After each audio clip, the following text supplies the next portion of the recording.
Hello friends, welcome to PulsePoint. In this episode, New Zealand schools caught out indoctrinating students to be activists. Violence aimed at Christians increases as a priest is stabbed during Mass. Vanuatu bans gay marriage. And an abortionist describes unwanted pregnancy as an illness. This and much more to come. Let's get into it. I'm James Williams.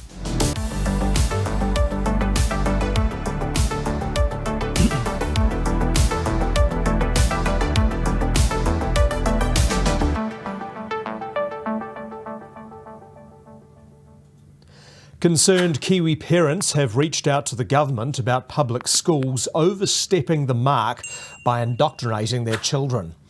Last week, ACT Party leader David Seymour publicly denounced numerous schools involved in pressuring students to take part in the recent Treaty Principle Bill protests, even organising the buses to get there. He says all schools must be politically neutral. David Seymour says schools are funded by all of us to equip young people with the knowledge to face the world with an intelligent and open mind. The school system should never be weaponised for indoctrination or to prop up one side of a political debate. David Seymour has encouraged concerned parents to write to their board reminding them of the obligations under the Public Services Integrity and Conduct Standards. One disgruntled parent posted this video to X saying that their children were forced on Friday to take part in it.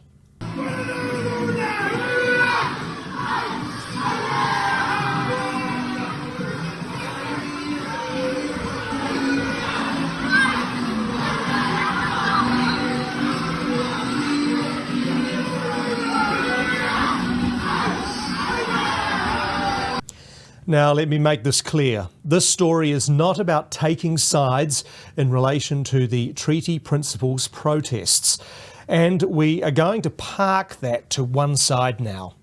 Indoctrination in our schools is a big problem. We've been talking about this for years, and it seems that no one in the beehive has the guts to truly rip the woke out of our schooling system. If David Seymour is so concerned about political neutrality in schools and getting rid of indoctrination, hey, we've got some bigger issues for him to get his teeth into. So for those who are still not bowing at the cultural altar, there is now coming up Schools Pride Week, Aotearoa, for New Zealand schools. It's being held in a couple of weeks, 17th to 21st of June, and it's overseen by the radical and government-funded charity Inside Out, but promoted by the Ministry of Education. And Pride is a political movement. It's been marketed as a demonstration of inclusion and diversity, but it's got nothing to do with inclusion and tolerance. It actually reeks of intolerance and exclusion. It's become the main method used by the aggressive lobbying groups and cultural evangelists who are targeting schools and children with radical and extreme sexuality and gender ideology in the name of LGBTQIA+++.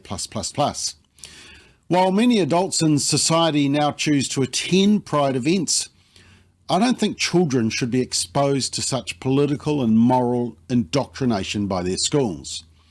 So be prepared for Pride Week by finding out in advance what activities your children will be given. Now, as in previous years, Inside Out will be providing schools with worksheets, lesson plans, activity ideas, library books, flags. So keep an eye on their website and be prepared to withdraw your children from any lessons or activities of concern to you. But it's also important to note that Inside Out and Rainbow Youth are heavily funded by the government, and the resources are endorsed by the Ministry of Education. Well, many parents are not aware that while well-intentioned, Pink Shirt Day is being used by activists to politicise gender theory and sexual identity of school children under the guise of anti-bullying programs, rather than deal appropriately with the issue of school bullying, which we're all concerned about. Pink Shirt Days are predominantly, and have always been, about promoting an LGBT narrative. And here's the booklet for schools. Now, on the page talking about types of bullying, there's primarily one focus: homophobic, biphobic and or transphobic bullying all refer to bullying based on a person's sexual orientation or gender identity, and Aotearoa rangatahi who identify as lesbian, gay, bisexual, transgender, queer, intersex, asexual, takapui, or other sexuality and gender diverse communities, also referred to as the rainbow community, experience higher rates of bullying. And then further down, you'll see Tauira, who identify as lesbian, gay, bisexual, transgender, queer, intersex, asexual, or other sexuality and gender diverse communities, experience higher rates of bullying, which I think they'd already said earlier on. And then further down, you'll notice that a group of students, including a non-binary student, had successfully campaigned their school's leadership team to introduce gender-neutral bathrooms. Common theme, and you can see it's not all bullying. They pretend it is, but it's not really. Outside of your usual school subjects, for example, maths, English and science, Family First would argue the need for parental choice without coercion from activist teachers. For example, if you choose to send your child to a Christian-based school, you know they will encounter religious education. That was your choice as a parent. And while we're not holding our breath, wouldn't it have been lovely for one of our political parties to publicly call out Pride Week in schools as indoctrination as well? Because it is. David Seymour has called on parents to fight back against indoctrination at our public schools. So let's take him up on that and write to school boards reminding them of their obligations and then voting accordingly when it comes to their re-election. It's time to get woke out of our schools.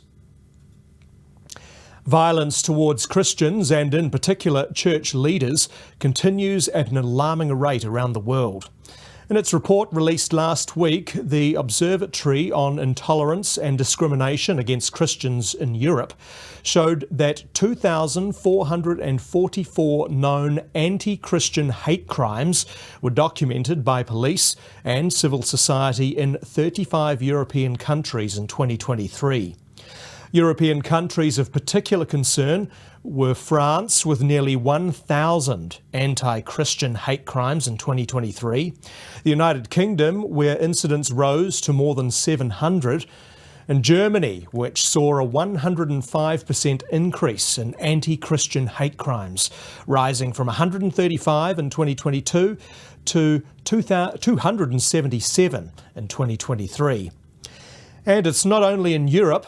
Earlier this month, a Catholic priest in Singapore was stabbed in the head while distributing Holy Communion. Here is some footage from Singapore news media.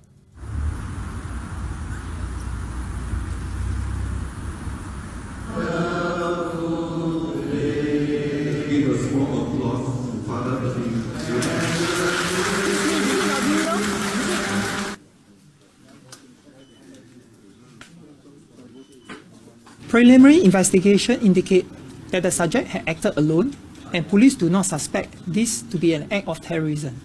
Nonetheless, this is a reminder that we should never take our safety and security for granted. The police urge the public to remain calm and not to speculate about the motivations behind the attack, as investigations are ongoing.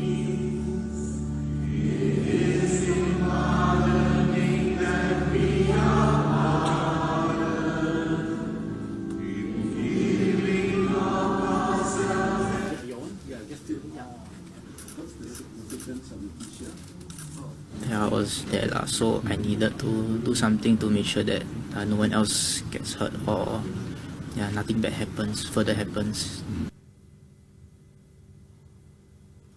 Other attacks just this month include when a group of people entered a Catholic church in Italy and started pepper spraying attendees' faces at Sunday Mass, while a nun was punched in the face at a church in Rome. A bit closer to home, you will remember in April this year, Christian Syrian Orthodox Bishop Mari Emmanuel was conducting a service in Sydney, Australia, when he was stabbed. This from 9 News. Sydney has been hit by a terror attack. A Christian leader allegedly stabbed multiple times by a 16-year-old boy while giving a sermon at the altar of Christ the Good Shepherd Church in Wakeley in Sydney's west. The whole incident captured online on a church live stream. New South Wales Police this morning declaring the attack as an act of terror. And it's not only physical assaults. In Canada, places of worship are being burned to the ground at an alarming rate. So much so, the Conservative Party had a bill lodged in Parliament named the Anti-Arson Act, which would see tougher penalties for offenders. MP Mark Dalton posted this on his social media. We have a serious problem in Canada that must be addressed. I asked the government how many places of worship have been arsoned since 2010. I could hardly believe their response to my question. 592, that's right, 592 places of worship have been burned by arsonists. 145 in British Columbia, 128 in Ontario, 161 in the Prairies, 48 in Atlantic Canada, 103 in Quebec, and 7 in the Territories. After 9 years of this Liberal government, hate crimes are up 251%. From coast to coast, churches, synagogues, mandirs, mosques, and temples have been set on fire and vandalized. In Morinville, Alberta, a historic church built 114 years ago by French Canadians was burned to the ground. My father attended here as a youth. In Winnipeg, this September, a young immigrant couple were killed when their church was set ablaze by an arsonist. In Vancouver, Skara Tzedek Synagogue was firebombed after a Thursday service. Members of the congregation were still inside the buildings when this act of hate occurred. In Peterborough, a mosque was set on fire just 1 hour after the community gathered to celebrate the birth of a baby. The former president of the community's Muslim Association urged us that this issue needs to be taken seriously by all levels of government. Currently, there is nothing in the criminal code that specifically addresses arson against religious institutions. My bill, C-411, the Anti-Arson Act, will change that if adopted by Parliament. It will implement a minimum sentence of 5 years for an indictable first offence and 7 years for repeat offences. This bill strengthens our criminal code and punishes these hateful arson attacks. Churches, mosques, synagogues, mandirs, and temples are more than buildings. These places of worship are where Canadians go to find strength, fellowship with others in God. Common sense conservatives stand for strict punishments against criminals who target places of worship. Look, I could go on for much longer as this is happening right around the world, and unbelievably in some places it is even much worse. Vanuatu's government has passed a law to ban gay marriage. As reported in Vanuatu's Daily Post, the Marriage Act amendment, which was passed last week, clarifies that marriage is the union of a male and a female. Minister of Internal Affairs Andrew Napuat says that the law means that same-sex marriage cannot be registered by law in Vanuatu. He says if any marriage celebrant conducts a ceremony that does not follow the spirit of the law and seeks registration, his or her licence will be revoked. The minister says, let this serve as a notice that the government has decided marriage is defined as being between a male and a female. An abortionist, commonly known as America's abortion doctor, has labelled an unwanted pregnancy as an illness and a medical problem. Dr. Warren Hearn is best known for performing late-term abortions and once told the US Association of Planned Parenthood Physicians that the sensations of dismemberment flow through the forceps like an electric current. Here is a segment of his interview with Skeptic magazine publisher Michael Shermer. Are people coming to you from other states now? You're in Colorado. Yeah. I've had patients coming to me from all over the country since I opened my practice. Oh. And that's been especially true since I developed the techniques and instruments and procedures for doing the later abortions, which are much more difficult and take a lot more expertise and experience. Do you ever get any women in their second half of the second trimester or in the third trimester that say they have no medical problems, they just don't want the baby, they change their mind? Would you do it? Well, of course, if the woman doesn't want to be pregnant, there's no justification for forcing her to continue the pregnancy. Okay. Has that happened? That happens all the time. Of course. I mean, she has potentially fatal illness condition that can kill her. No, I mean, if she has no medical problems. The medical problem is that she's pregnant. Meanwhile, concern continues to grow in pro-life circles in the US after President-elect Donald Trump nominated pro-abortion advocate Robert F. Kennedy Jr. to lead the US Department of Health and Human Services. Former Vice President Mike Pence has reposted comments he made to Advancing American Freedom on his X page. He says RFK Jr. has defended abortion on demand during all 9 months of pregnancy, plus supports overturning the Dobbs Supreme Court decision. Mike Pence is urging the Senate Republicans to reject the nomination. He says the American people need a health service leader who will respect the sanctity of life. And finally, there has been a 27% increase in extended families living together in New Zealand. Census data from 2023 was released recently, showing that nearly 128,000 households fit the criteria. 58% of those households had 3 or more generations under the same roof. Meanwhile, more than 100,000 households, or around 1 in 16, experienced overcrowded living conditions. Gisborne had the worst result for overcrowded households, followed by Auckland and the Hawke's Bay. Statistics New Zealand says that overcrowding occurs when a dwelling is too small for the number of people living in the household. It can be measured in different ways, such as the number of people per room or per bedroom. Thank you for watching PulsePoint. You can check out more on our website, familyfirst.nz. I'm James Williams. See you next week.